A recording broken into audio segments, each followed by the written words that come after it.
All right, testing. Hello, I'm Zoe and welcome to my channel.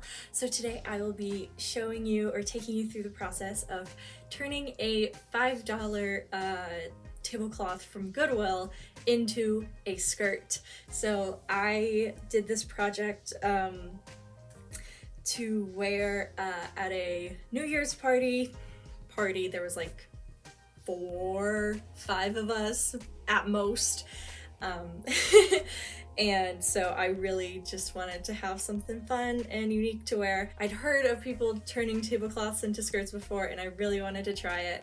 And I've been super into really vintage styles and things that look like they're made out of other things. As you can see, this top from Target, it looks like it's made out of like a Victorian era carpet, and that is exactly why I bought it. And I freaking love it. I'm actually wearing the skirt right now. So as you can see, it's like really floral, like very old-fashioned. And that is exactly what I love about it. That's why I bought it. This was a very frustrating process, I can't even lie. And there were a lot of things that I had to improvise on and figure out as I go. I also did this project in 2 days. So I was kind of under a time crunch. I started on the 30th and obviously the New Year's party was on the 31st. Yeah, it was really fun and a fun challenge for me, also figuring out some unique sewing things and understanding construction of garments. I've been like sewing for like a year-ish now. I've always like known how to sew, like my grandma taught me when I was little and I like took little classes and stuff. But I've been like using the actual sewing machine since like 2020. I made some masks, and then from there I've been like trying to do other stuff. So this skirt is like kind of a stepping stone for me into making actual garments from scratch, like using a pattern and cutting out fabric rather than essentially cutting a hole in the middle of a tablecloth and putting a waistband on it. I guess I will go ahead and show you the process. So first up, I took a measurement of my waist/hips and looked up a formula to cut out the inner circle for my legs to go through. And then I was trying to play around with the waistband for a little bit, cut some elastic. Then I tried to gather it, then realized that this was a really loosely woven fabric, so I had to do a stay stitch to make sure that it didn't just completely fall apart. And then I was able to do a second stitch around the whole perimeter, I guess, and finally gather it. And here you can see my needle breaking because I was trying to sew through elastic, and this is a really old needle, and I was rifling through all of my sewing supplies looking for another one, couldn't find one. Turns out it was actually upstairs on my dresser the whole time. And then I found this little bird and a bunch of scraps that I bought, and I stuffed it with pillow stuffing. Went through a bunch of things, picked out some pearls as buttons, and packed up my kit to go upstairs. And then I cut the inner circle into strips to try and make a waistband out of it. And then I added a stripe of glue down the center back so that I could cut it open for the back opening and the buttons, but I wouldn't have to actually sew an edge and it wouldn't come unraveled in the process. Okay, so I just went to Michael's. I have a Band-Aid on my face. It's called skincare, so look it up maybe. So I got 2 packs of new needles, Schmetz, because the Singer needles are like $7-8 a pack for like 4. These were $3 each. $4 maybe, and there's 5 of them. I just got 2 of the same ones. It's the multi-pack.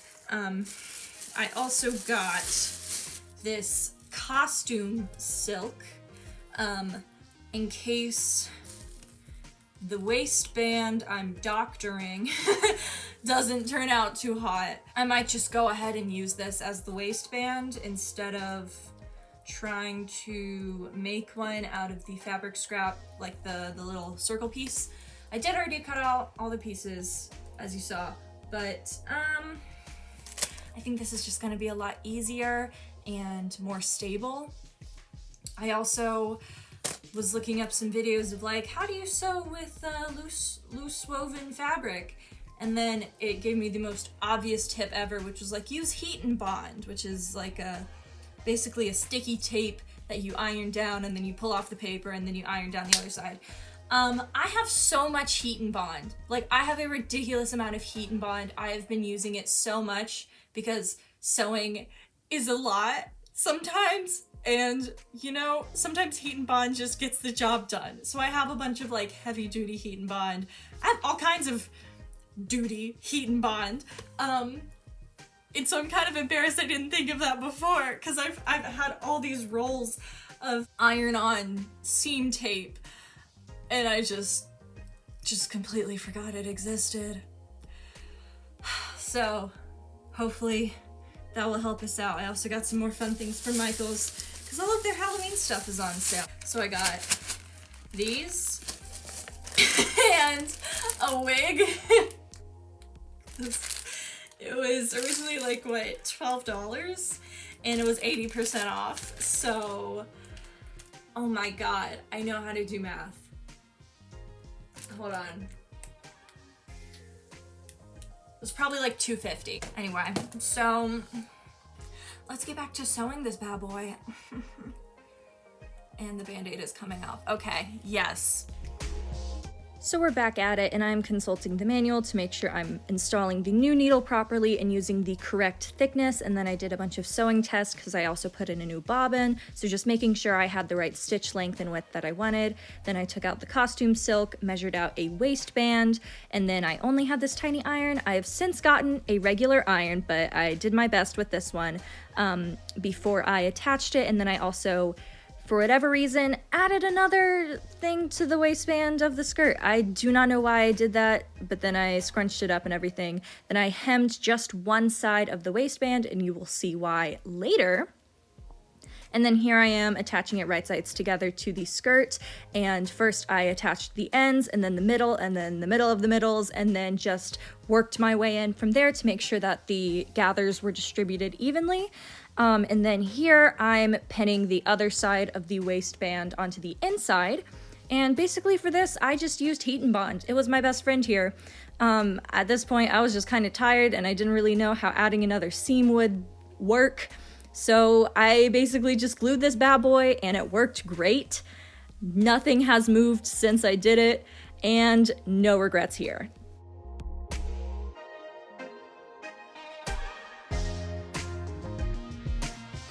There we go. Yes, okay. Okay.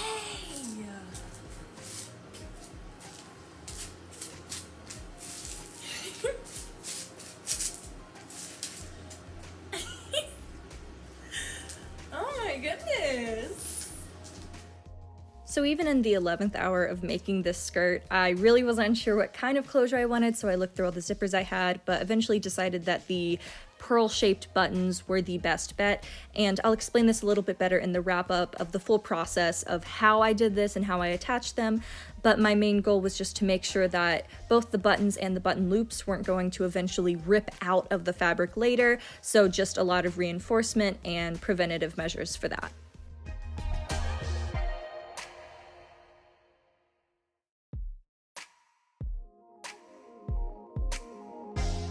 So that was how I made the skirt. I'm wearing it now. I know I'm not a NYU fashion student, but I can still layer. I really like the way that it turned out. It's very flowy, it's really fun. This is what the waistband looks like. It's not great. It was kind of difficult to do. I ended up just using heat and bond, and then the buttons, I did pretty long button loops so that I would have flexibility. I think I made them a little bit too long, but I mean, it's okay, I'm not mad at it. And then to attach the buttons, I essentially cut little holes in this part of the fabric. Here, let me undo this. I cut holes in the back, and then I put the buttons, I put embroidery thread through them, and then tied a knot, put the knot through the other side and put hot glue on it so that it would stay. And then for the actual buttonholes, I was really concerned about it having too much tension and pulling, like being pulled off of the fabric, so I didn't cut any holes on this. It's like a man in my front yard, what the hell? Anyway, so I glued the buttonholes to the inside, and then glued oh my gosh, this is a bit of a mess. Glued an extra scrap of the tablecloth onto the inside on top of it to really secure these so that they wouldn't like pop off, because I've had that problem before with skirts with this kind of button loop. It is obviously a raw edge. It's not very finished, but when it's all buttoned up, you can't really tell. I might cut off this button loop and make it smaller so that it's not so stretchy. Like, I really wanted to have a lot of flexibility so that I wouldn't be stuck with like a really tight skirt. Because especially with this being not an elastic waistband, I wanted to make sure that I wouldn't, you know, be stuck with something that didn't fit eventually, or I don't want to be popping any seams, because I've had that happen on skirts that don't have an elastic waistband. And like, yeah, sure, it fits when I wear it, but through movement and stretching, like, you can mess up the fabric. So yeah.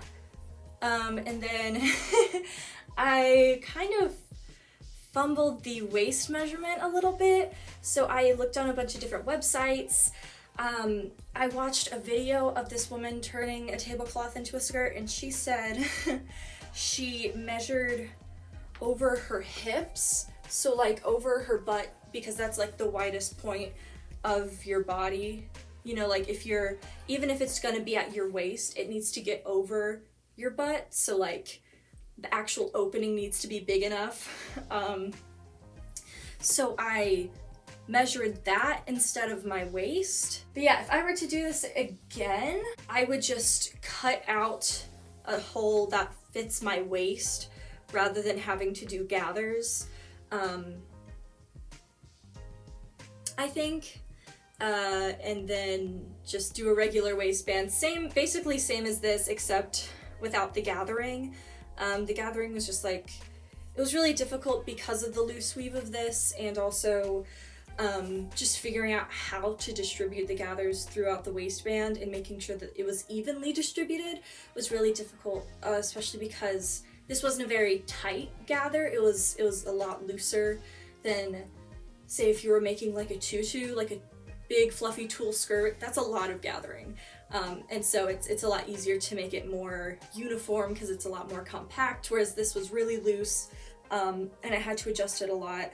But I am very proud of myself for, well, making this, because I think it's a really cool piece and it's really fun, and it came out pretty much exactly as I wanted it to. I love the scalloped edges. I love that it looks like a tablecloth. Like, I think it's so silly, but so fun, and I have a soft spot for these kinds of older, kind of elegant looking patterns. I don't know, it just makes me really happy. It looks fun.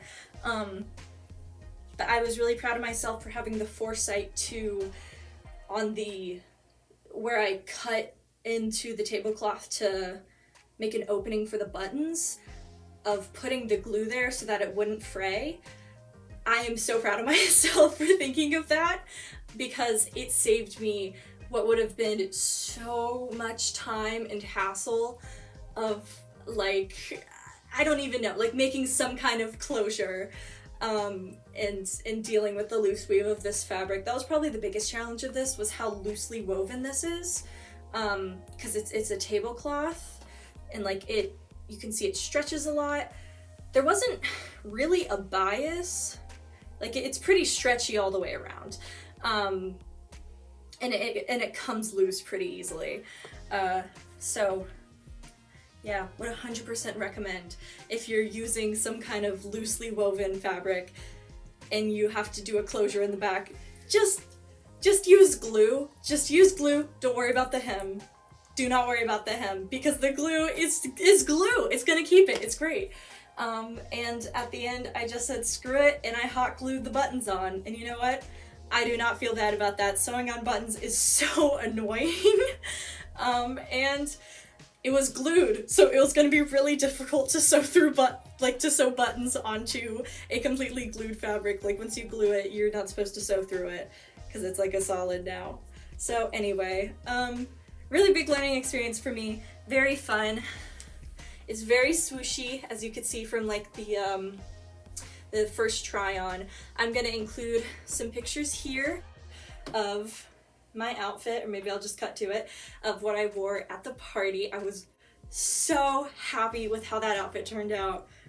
Just a really interesting look, and I've been trying to really push myself fashion-wise to create more interesting outfits that have a lot of layers and textures and incorporate a lot of different time periods and styles and patterns and all this kind of stuff, and just really push myself outside my comfort zone and make myself really think when I'm getting dressed, because it makes for really fun outfits. And as you can see, you can't see, but even when I'm lifting this up, like I'm still completely covered. Like this is a huge tablecloth, as you could see in the pictures. Like it comes down pretty far, but it kind of works. Not mad at it. So now I have a little kind of formal skirt. Might do some adjustments to the closure. If you learned anything from this video, that's sick. That's awesome. I kind of doubt it, but you know, whatever. So yeah, thank you so much for watching and following me on this journey. If I haven't already, I will be posting videos of how I made Christmas presents for some of my friends out of acorns, real acorns, and how I made a light up ugly Christmas sweater. So if I haven't already posted those, be on the lookout. I've just been banking content throughout the holiday season of all these fun crafts I've been doing, so I will be putting them out at some point. So if you like this video, you can hit the like button. If you really liked it, you can hit subscribe. I will not make you though. I'm not gonna come into your homes, I promise. But yeah, so if you like this content, come back for more. Ooh! I'm really liking this outfit. I love this top. It looks like a carpet! Ugh! I love things that are made out of other things. It's so silly. Oh my gosh, I love it. Anyway, thank you for watching. I will see you in the next one. Goodbye.